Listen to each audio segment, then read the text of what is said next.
got an attitude of gratitude, a heart that's full and thankful. Oh, yes, sing. Through the good, the bad, that's right. Happy or sad, dear Lord, help me be grateful. I've got an attitude. Sing it, kids. Gratitude, a heart that's full and thankful. This is for all of you who've never heard this. Good, the bad, happy or sad. Oh, yeah. Dear Lord, help me be grateful. When I'm standing in the middle of misery, help me stop and count my blessings. In our history, you've been good to me. Lord, help me always keep confessing. Oh, yeah. That was Michael English. All right, attitude of gratitude. That's the way the whole song goes. And I know if you've been following attitude of gratitude, you know, January 1, I decided that I'm going to every day post a video on my Facebook page every day. And I edit these myself, y'all. I don't have a staff like Bill Gaither. I am the staff. And, so I'm editing these things myself and I'm having so much fun. And, you know, I'm grateful. One of the things I'm grateful for is iMovie. It makes it so easy to edit these things and it's fun. So I've been enjoying it. I hope you've been enjoying it. Are you grateful? It helps me remember to be grateful. And then not just about the big things, the little things, you know, just everything in life. Be grateful. I've got an exciting show here tonight, y'all. I have been to Hawaii. That's why I look so tan and gorgeous.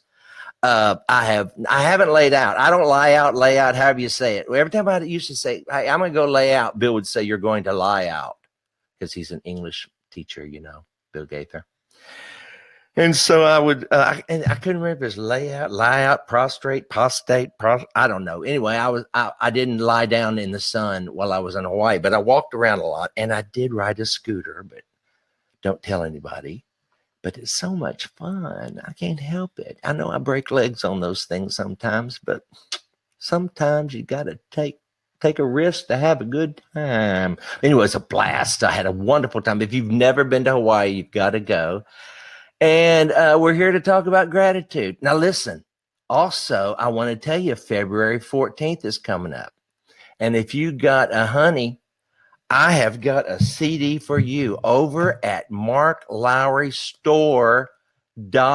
marklowry.com/store. This CD, Unforgettable Classics, that sound a lot like this.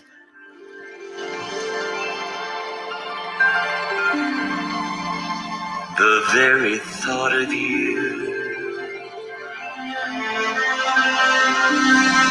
and I forget to do. Remember that song? The little ordinary things that everyone ought to do. Anyway, it's got the very thought of you on there. I'm going to get my glasses. See, that's a good thing about the CD. You don't have to look at me. Isn't that right? Buddy, I see Buddy in the lobby. See, I've got Buddy Greene in the lobby waiting to come on. Anyway, on this CD for $7, y'all, a Valentine's special. $7, you get the very thought of you, unforgettable. Nevertheless, it had to be you. And $7. Anyway, I love this CD. I think it's probably the best thing I've ever done. As far as just, it was a full orchestra, and I paid for it myself. I didn't have a record company do it, but it was a bucket list thing for me. I've always wanted to sing those old love songs by Nat King Cole and Johnny Mathis and Perry Como and Andy Williams, all those great singers. So I did. And let me see if there's anything else I want to tell you before I bring my special guest up here tonight. Buddy Greene will be here in just a second. Oh, yes, the cruise. Some of you have already signed up for the cruise, the Mark Lowry cruise. It's called Mark Lowry Spring Fling Cruise. Hold on a second. Let me move. This app, I don't know what I'm doing, y'all. Hold on. I'm still learning. Get rid of my name. And then if you go to marklowrycruise.com, you can learn all about it. The Ball brothers are going to be there. Let's see. The Martins, Taranda Greene, Stan Whitmire, Brett Jones. I'm bringing a lot of the people that have toured with me on the cruise, and also my pastor. I can't wait for you to meet my pastor. He's one of those people, and I'm going to do a gratitude on this one day, is those friends who have really been like spiritual mentors to you. Aren't you thankful for them? I think of Gloria. I think of Bill sometimes even. I think of Buddy Greene, who's going to be on here in a minute. Buddy taught me a lot about grace. I'm telling you, we've had some incredible grace discussions on the bus. And so if you want to go on the cruise and we'll have these discussions all week, I'd love for you to join me. It's March 23rd through the 29th, 2019. We're going to the Caribbean, and it's 5 days. And then you can do anything for 5 days, can't you? And it's all the sand and the ocean. It's going to be a lot of fun. So now I've got all that out of the way. I'm so glad you're here. And let me see how I get rid of, hold on a second. This thing's hard to figure. Wait, hold on. How do I get rid of that? Okay, hold on. This ain't the Tonight Show, I'll tell you that. But it's fun. I'm in my bedroom / office / studio. And Buddy Greene is in Franklin, Tennessee. That's where all the rich people live, in Nashville area. Franklin. He's up there in his mansion.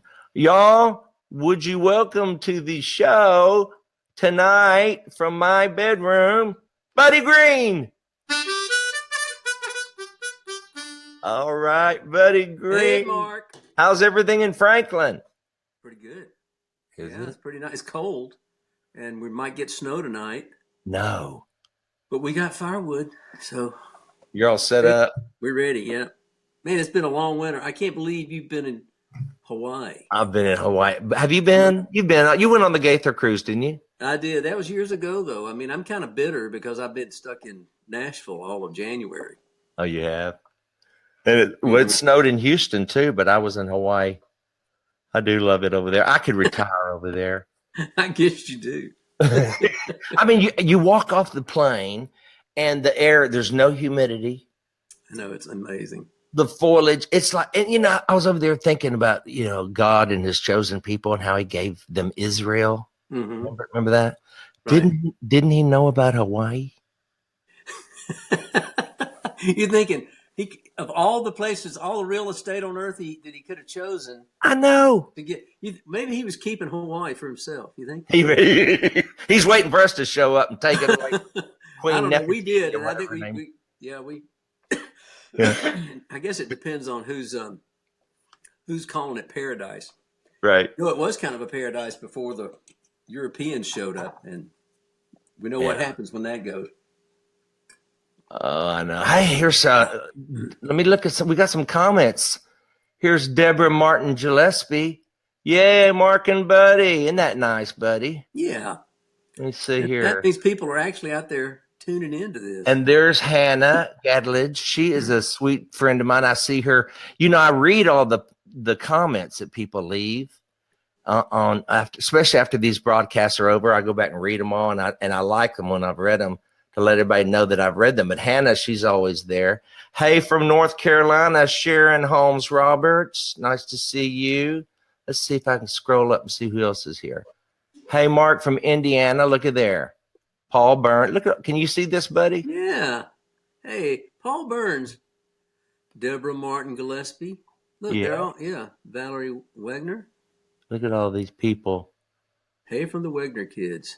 Let's hey. See. Anybody got a question for Buddy or me? Let's see if we can find a good question. I don't know if I'm doing you were talking about your special on your record.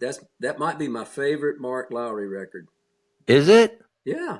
You let me play on it. Remember that? Oh yeah, on I see trees of green, Red red roses too. roses Yep. too. Hey, Jan Kenny. There's Jan Kenny. I know her. Yeah, you played on that, and we had a good time. Hey, Yeah. have you got your harmonica? Yeah, you did. You just Yeah, I got it. They're handy. What you want? why don't you play? Someone said the first time they ever heard you was William Tell Overture. You don't feel like up to that little that, do you? Well, I'll give just a little bit. Just a little.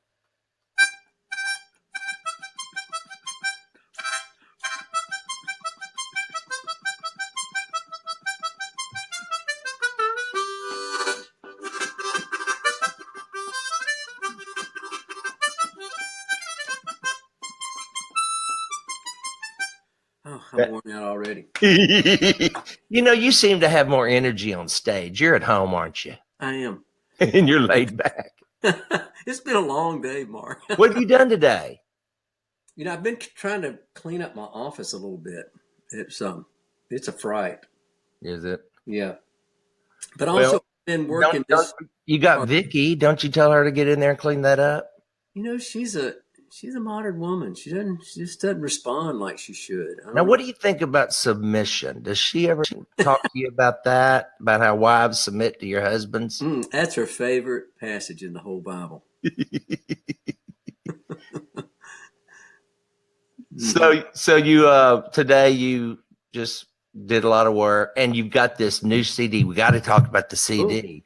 Yeah, well, thanks. Yeah, I do have a new CD, and so I've also been doing that. I was meeting with someone today to kind of help get the word out about this new project that's just out, available only through BuddyGreene.com. BuddyGreene.com. That's right. Hold Yeah. on. Let me We put keep a that tight up lid there. on our stuff around here. Huh? We keep a tight lid on our stuff around There here. it is. Oh yeah.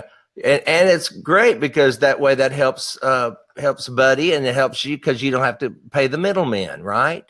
Well, that's right. And yeah, there are no middlemen to be had around here. Now, you recorded this in Franklin or Nashville or Recorded in Nashville. That was one of the fun things about it. I recorded it at a place called Southern Ground Studio down on Music Row in Nashville, and it's owned by Zach Brown. You know who Zach Brown is? Oh yeah. Yeah. And it's a great place to record.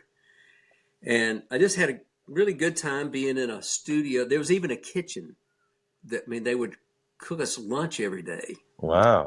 Yeah, and good lunch. So it was a really fun experience recording. About the only part of the process I like in making a record on your own is going in and tracking with musicians that are just amazing. And there was really great ones on this. Can I name a few names? Yes. Yeah. So some of the folks out there might know these names. Brian Sutton was my producer. Brian's a great guitar player, mainly known in the bluegrass world, but he's phenomenal. And plays banjo and mandolin, just about anything with strings.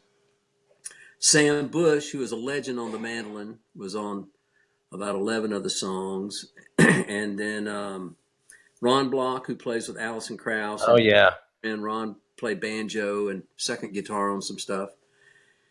And Mark Fain, who used to play bass with Ricky Skaggs, and who is just kind of a first call bass player here in town, was on all the stuff. And my old friend Kenny Malone, who's has crept into his 80s, and he's still about the most amazing drummer I've ever met. Wow. Well, you were in hog heaven. I was loving this, yeah. And Aubrey Haney was on. Oh my gosh, he's so on good. Fiddle, yeah, and he's amazing. A young mandolin player named Casey Campbell, and then my old friend Jeff Taylor. Oh, I love him. Jeff came in. Angie Prim and Jason Eskridge sang some background vocals, and the Isaac sisters, Becky and Sonia, were singing on a few things. So what made you? This is number what CD for you? Do you know? It's my 20th release. A couple of those were kind of like collections or compilations. So really, I think this is about the 18th time I've been in the studio to make something fresh. So do you ever get to the place where, like this last CD I made, I was done. And all of a sudden the songs just fell out of heaven. I mean, Well, Reba Rambo and Donnie McGuire took a bullwhip and a chair and made them fall out of heaven. You know, when you get with them, they tie you up, stick you in a room until you say a few lyrics worth writing down. They don't let you out. Well, I remember The, when that happened. You were excited. You it's like somebody really lit a fire in you when they. right? Did that happen for you? I mean, what, or did you just say, okay, I've done that too, so it's just time to make a record? You know? Well, no, I was telling a friend today about this. Asked me why I did this record, and back at the end of 2015, I was. It was getting time to record, do something. It had been a while since my last. In fact, the project before that had been a Christmas project, so it had been a number of years since I'd done anything that wasn't, like special, like a Christmas record. Mm-hmm. So I had a number of ideas that had been on my back burner, and one of them was the album that I just released last year. It was called Someday. So that was the first thing I did as 2015 came to an end, and by the beginning of 2016, that project was finished. And then the other one that I wanted to do was this one, and the concept really was there were all these songs that I had never gotten tired of playing from my past. I mean, there were, but here was the thing: I was playing them differently these days. Right. Different arrangements. They meant something different to me because 20, 30 years has gone by, Right. and so the applications are different and fresh for a 60-something-year-old than they were for a 30-something-year-old. Correct. Well, I know that's the truth. And then there were also a lot of things that had never seen light of day that I wished had. And some of them were original songs, and some were songs that were, I mean, even going back to my 20s, they were just sort of formative songs for me, either spiritually or musically. They just helped form me into the musician, into the person that I am today. So, I mean, when Well, it was tell me said some and of done, there were like 18 songs. 18 songs are on this project. On this song. Yeah, it's 70 minutes of music. Wow. Yeah. And people can get it at Yeah. buddygreene.com. I just happen to have a copy right here they can look at. Oh, yeah. Hold on a second. Let me get that up on the big screen. How do I? Oh, hold on. I can solo you. Ooh, There you are. there you Yeah. Looking back, Buddy Greene and Q Phillips, my manager, says that he loves this CD. Oh, well, thank you, And Q. he really loved the artwork too. Oh, let me tell you about that artwork. Yeah. That's my daughter did that. That's her pen and ink and watercolor of me. My daughter, Georgiana Greene, she is an artist, a painter for the most part, but I'd seen her do a pen and ink of somebody else, and I thought, hey, why don't you do one of those for me, and let's make it the cover.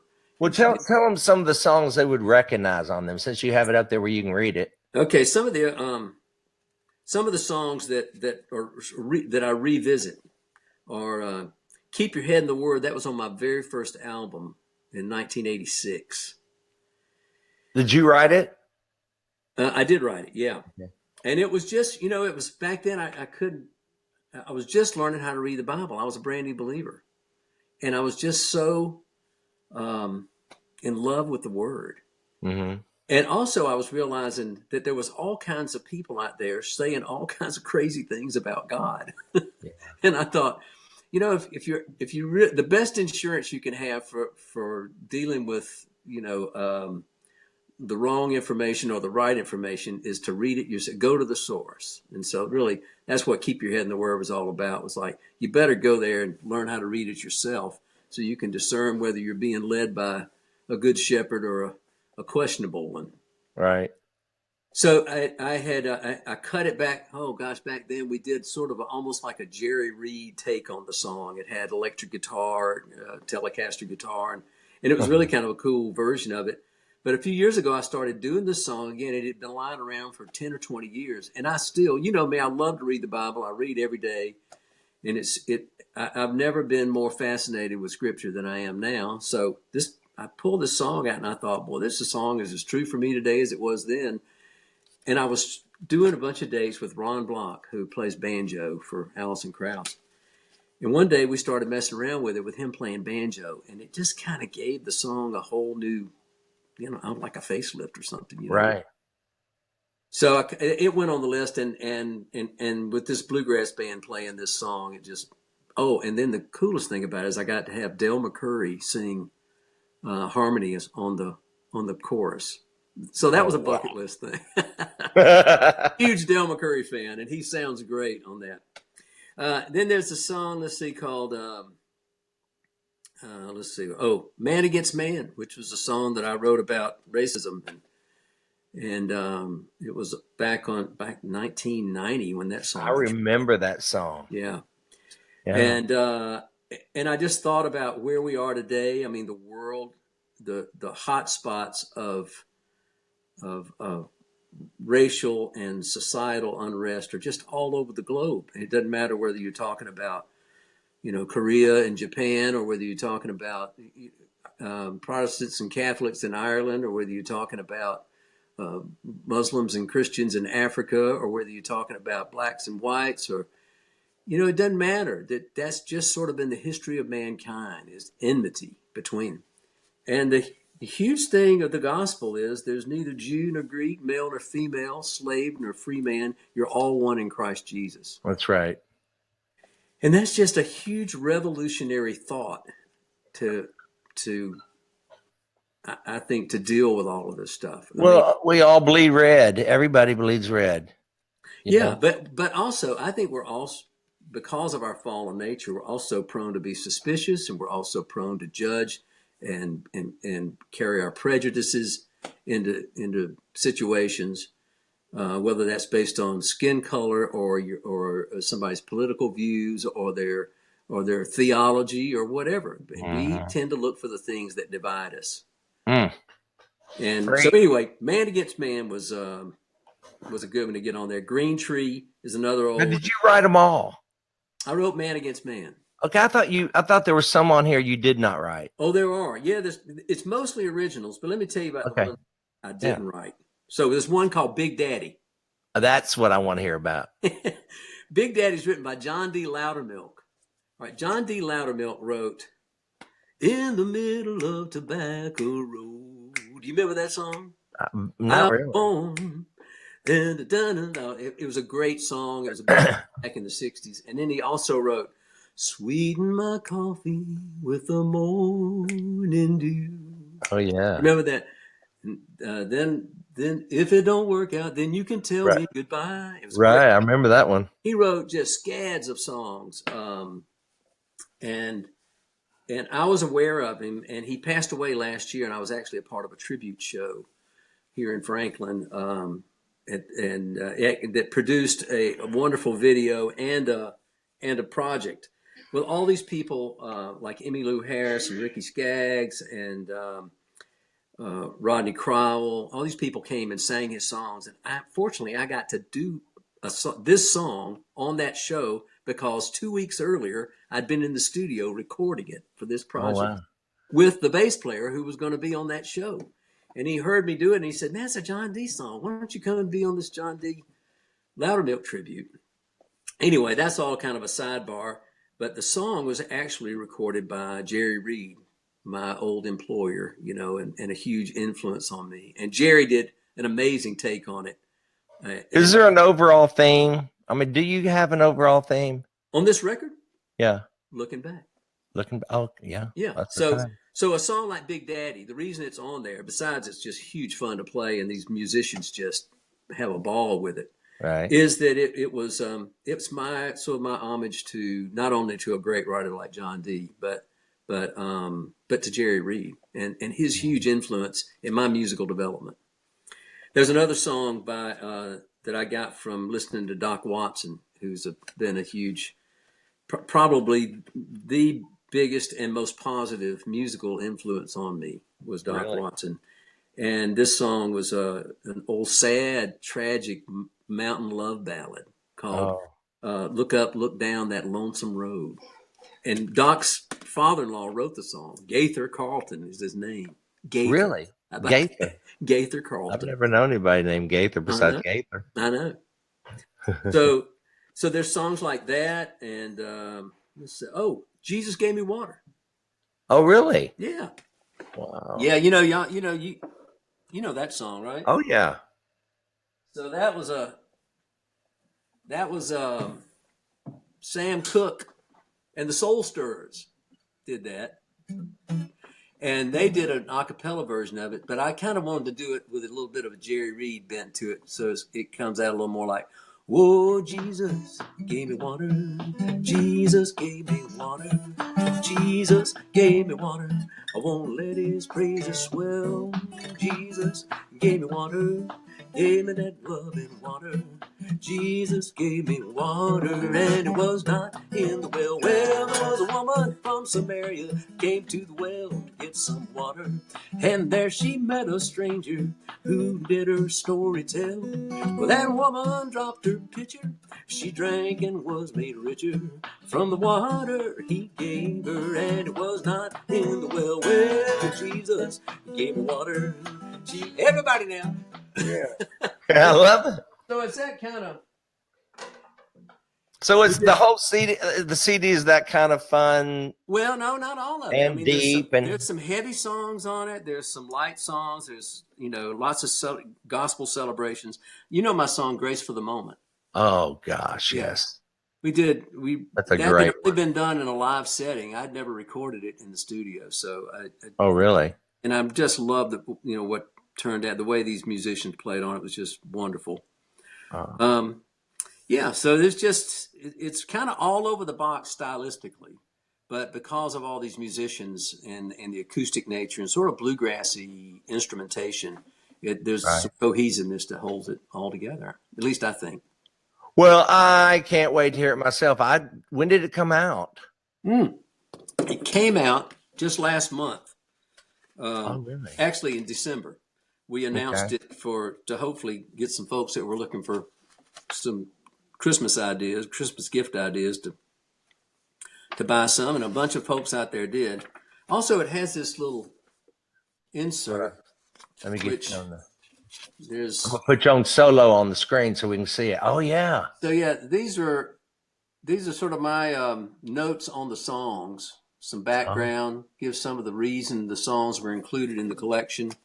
Yeah. So there's a little story behind every one of these, and I delve into that some. That would be any songwriters out there. That would be interesting. When I was a young songwriter, I was always wanting to know what was the story behind every song. Me too. Of course, some people, I don't know if a lot, I did see a couple of people say the two people who wrote Mary, Did You Know? Do you know we wrote Mary, Did You Know? Somebody told me that. I can't believe it half the time. An idiot and a harmonica player. No, wow. But God loves weakness. Isn't God good? What are you grateful for today, buddy? But I know yesterday it was coffee and your harmonica and Well, I'm grateful for our friendship, Mark. I am too. You and I go back a long ways now. We met on the Gaither Trail. Yeah. Thank God for the Gaither Trail. I'm grateful for that. 1988, I believe, is when you came on board, right? Exactly. And I loved you immediately. Well, and likewise. And actually, I take that back. I didn't know what to think of you at first. Are you serious? I'm serious. Because you came on and I forget who I you was were in that revolving door of the vocal band, but whoever it was, you came on and the first couple of concerts, all you did was sing. Yeah. I mean, like Bill didn't turn you loose to do any of your comic material. So, and you and I we hadn't had any much of a conversation other than say hi and all that. And I'd watch you get out there and sing, and I'd go, well, he's a pretty good baritone, but I mean, gosh, I don't know who you were replacing, but it was like it was Gary McSpadden. Oh, it was. There you go. Not only could he sing good, he was good looking. Yeah. Oh, yeah. I mean, so there he is with Greek god looks and all I that. know. Yeah. And anyway, but all it took was, I think, about the second performance or so, Bill finally turned you loose, and you got out there for about 5 or 10 minutes and just went nuts with the audience. And I was on the floor laughing. And then I wanted to find out, who is this guy and what makes him like he is. Well, we were on the bus together for many, many years, and the conversations, I've told so many people, the conversations that you and Gloria and I have had through the years. We had some good ones. That was always the best thing about the tour was Absolutely. waking up on the bus and go and find a coffee shop or a restaurant and sit there and drink coffee and eat breakfast and make it last for about 2 hours. And did you give me The Grace Awakening by Chuck Swindoll? Did you give me that I don't book? know if I did or not, but I remember you calling me one time and you had read that. I mean, you were right in the middle of it or something, and you were waking up to some huge grace moments. I mean, it was it was like you getting were surprised saved. by grace, and It was was like great. getting saved all over again. Yeah. I mean, us Baptists, we believe we were saved. I once saved, always saved and all that. But I think looking back, to borrow your term, I have loved him since the day Mama told me his name. Yeah. Really. And there have been moments when I just threw my stake down, and said, and one of them was June 5th, 1973. I threw my stake in the ground and said, I'm going to choose to believe this because I saw nothing. Right. I was 14. But when I got a hold of that book by Chuck Swindoll called The Grace Awakening, if you've not read it, or if you were raised in legalism, oh my gosh, if you only knew how much God loves you and how crazy he is about you. And The Life of the Beloved by Henry Nouwen. Yeah. You know that one. Well, I mean, what if grace is taught well, I mean, it's the centerpiece of the gospel. And once if you've never heard of it, or if you've never realized that should be driving everything in your life, then you've just missed out. You've it's not that you haven't heard about God and you haven't heard about Jesus and you haven't been to church and all these things, but grace is this key to understanding really who God is and how he's saving the world, how he's loving you, how he's getting you through every day. I mean, like I say, it's this sort of key or window into the whole world of salvation. Yeah. Which is really, I mean, if you wanted to sum up, if you wanted a word to sum up God and man, I would say salvation. God has saved man. How's he doing it? Grace. Yeah. And then where do you go from there? Well, you go for the rest of I your tell life. you where you go from there. Then you quit worrying about it all.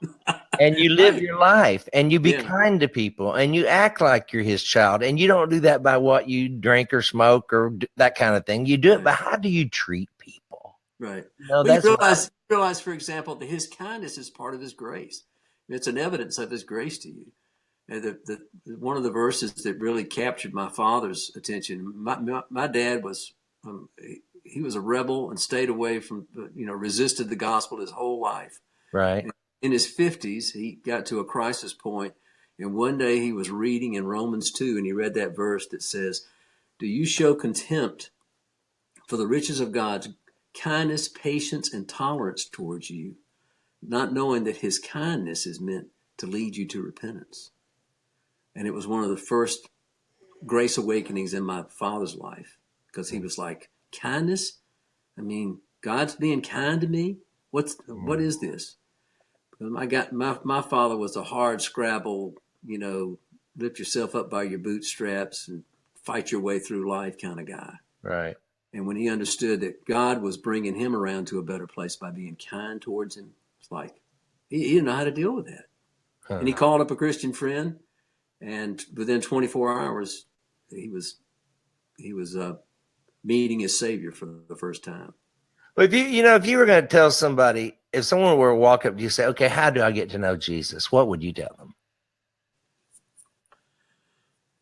Wow. Well, I mean, I think I don't know how you get to know him without going to the Bible. So I'd say, if they knew how to read, I'd say, well, you need to get a Bible. And why don't you start by just read one of the four Gospels, Matthew, Mark, Luke, or John. And then you need to get with a believer, somebody who believes that, and have a conversation about Jesus. I don't really believe in formulated salvations, in other words, for spiritual law kind of. You don't? I think that could possibly work, but I just know in my own story, it was a real slow process. I was a real hardened skeptic. And I think that's kind of typical of today. Do The you world. remember a born again experience per se? No, I remember. I remember an evening when I came home, and it was after I'd been sort of searching and going to Bible studies, sneaking into church, getting around it for 3 or 4 years. And but I do remember coming home from a Bible study one night and walking into my apartment and sitting down and thinking about it and thinking, wow, I mean, to start this thing, I need to pray to God. And I just, my prayer was something like, okay, if you're there and your son is the one and only Son of God, and he died and rose from the dead, and he's around somehow, and he can live in me and help me be a better person than I could ever be on my own, then bring it on. I mean, that was it. Really? That's a great way to happen. But Sounds a it lot was like Anne Lamott's salvation. I mean, leading up to that was just all kinds of stumbling along, like I say, sneaking into church, sitting on the back row, trying not to be detected, trying to understand a sermon, or going to a Bible study and rubbing shoulders with believers, and then also being convicted about the life choices I was making. I was at the same time I'm reading about all this good news and reading about righteousness and God's way of doing things, and then looking at my own way of doing things, and I'm experiencing guilt, I'm experiencing frustration, all this stuff. It was really, I mean, I was brought to a crisis. So the reason I'd want to have the conversation with that person, going back to the hypothetical, I'd want to say, I'd want to talk about how Jesus is revealed in these Gospels. I mean, and it's through stories, it's through parables, and it's through his encounters with people. And I'd want to ask that person, as you read the Gospel of Mark, did you see yourself in any of those stories? So I think that would, I think, I wish somebody kind of done that with me. My mother didn't remember having a born again experience. I was raised, unless you're born again. And I believe that you must be born again. Jesus said you had to be born again. Now, how that happens, I'm not totally clear, but I don't know. I don't remember the day I was born physically, but obviously I was. And I think the proof of whether or not you're born again isn't that you remember a baptism or a confirmation or even an experience with God 40 years ago. It's, did you have one with him today? Is he in your conscience? Is he in your thoughts? And it doesn't mean you had to have some knockdown Holy Ghost speaking tongue backflip experience, but I mean just a conscious, almost a daily awareness of him, right? Don't you think that's Yeah, it? you do. And the thing is, I mean, salvation and or conversion, whatever you want to call it, it doesn't happen, and then it's not like walking through a door and then everything's fine and dandy. Mm-hmm. It's like walking through a door and life is different from then on. And that, for me, that means that It's just the part, beginning. yeah, I mean, that part of my salvation is also going to be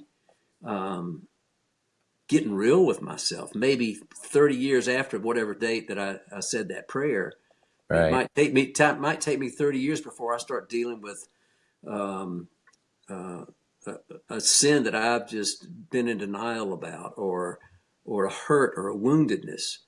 I mean, Mm-hmm. because, and why? It goes back to that verse. Because don't you know God is patient, loving, and kind, and that his kindness is meant to lead you to repentance. Well, that's what's happening to me my I whole life. always thought he was. Even when those preachers were screaming at me, I thought, boy, that's not the same tone of voice I hear in my heart when he speaks to me. I think sometimes it's the tone of voice, too. Right. Well, I think sometimes he's screaming at me to get my attention. Maybe. That's what it takes. I mean, we are children. We're like, or we're like sheep or whatever. And sometimes you have to be, you know, smacked with a with a shepherd crock before you. Well, yeah. I know I've broken a few legs. Probably God was trying to teach me to stay off the motorcycles, but I do kind of have a propensity to get on a little scooter every now and then. Now, listen, before we go, because I know I've taken up a lot of your time already, I know everybody wants you to either sing or maybe play a song. Can you do one from your that you like off your new CD? Just sing it for us. Hey, I'll do something. Yeah. Since we were talking about it, I'll do a little bit of Grace for the Moment. How about that? Oh, yeah. This song was written with Tricia Walker, who's a dear friend of mine. She's teaching music at Delta State University in Mississippi. She lived here in Nashville, though, for 25 years or so, and before moving back to her home state a few years ago. And we met. She was one of the first people I met when I came to town. And I loved her voice. I loved her songwriting and her person. She's just one of the most beautiful people. Talk about somebody who enters a room with the fragrance of Jesus. It's Tricia. So one day we were trying to write some together. It was like, the co-writing has always been difficult for me because I feel so naked and exposed, as I throw out my ideas that I'm not real sure of yet. So I had given her a box of my stuff to look at, little ideas and snippets, and then she gave me her folder full of ideas, and I found this written on an envelope, and it just said, "Grace for the moment, all that I need, grace for the moment, and faith to receive. The promise is given to those who believe. Grace for the moment, all that I need." I said, "Oh, Tricia, that's great. I love that. Let me see if I can do something with that." Anyway, it finally rendered this song, "Grace for the Moment," and I think there's all kinds of, I could pick it apart and find all kinds of things wrong with it from a song crafting point of view, but it's one of the songs I'm most grateful for because it's brought that message of grace we've been talking to so many people who are in crisis situations and need to realize that they're being, whatever it is, they're being met with grace. So here's a little bit of this. Grace for the moment, all that I need. Grace for the moment, and faith to receive. The promises given to those who believe. In grace for the moment, all that I need. When I fret over outcomes that I cannot see, it's for certain I'll not have the peace meant for me. But when with thanksgiving I just look to Him, He will answer me time and again. With grace for the moment, all that I need. Grace for the moment, and faith to receive. The promises given to those who believe. In grace for the moment, all that I need. Yay. There's another verse, but they'll have to buy the project to hear the second verse. Oh, and they should go to buddygreene.com, y'all, and it will bless you. Thank you, Buddy. Mark, it's been a pleasure. I've really enjoyed this. Thanks for having me on. We got to do it again. And all of you watching now, put your comments below. I'll read them. I'll check them. I'm grateful for you. I'm so glad that you've been with me on this journey. All of you watching by Facebook, my Facebook family, really. And I'm starting to recognize a lot of your names and see what you're grateful for. And seriously, it's helping me think of things to be grateful for future. Because, I've got to do 360. How many days are in a year? 365 of these things. And there's a million things to be grateful for, but try making a video of them every day. before you. And I've told them, buddy, I said, now y'all, they may not all be good, but we're going to be consistent. Yeah. Hey, listen, thank you for reminding everybody to be grateful, because I mean, it is from the little things to the big things. The big things you can think about as well, but I mean, just the little things about waking up every morning, Oh, yeah. breathing in some air, having Absolutely. a friend to call and talk to. I'm thankful for Annie Campbell, who's staying here tonight just to make sure I'll know how to run this computer. Isn't that the And truth? Annie has been working for me for 21 years. Pull the screen down. You're kind of cutting your head off. Oh, there you Annie's go. been working for me for 21 years. That's something. And doing an amazing job of doing all the stuff that I don't know how to do or am too ornery to do myself. And you better hope she stays around 20 more years. Thank And then, God of course, for people like that. upstairs is the woman I lived with. There's a whole nother gratitude. I could write a book on that one. She's something else. I love it. My And the daughters, bass singer, you got the two daughters, the one I I got two named the bass daughters, singer. and they're wonderful. And I got a son-in-law that I love. Oh, Yeah, I'm a blessed man, and so are you, Mark. Good to I be am. with you. I am so blessed, and I'm thankful you're here. And I'll see you all in the morning on Attitude of Gratitude. So let me ask you a question as we leave, everybody. What are you grateful for? Bye-bye. Bye.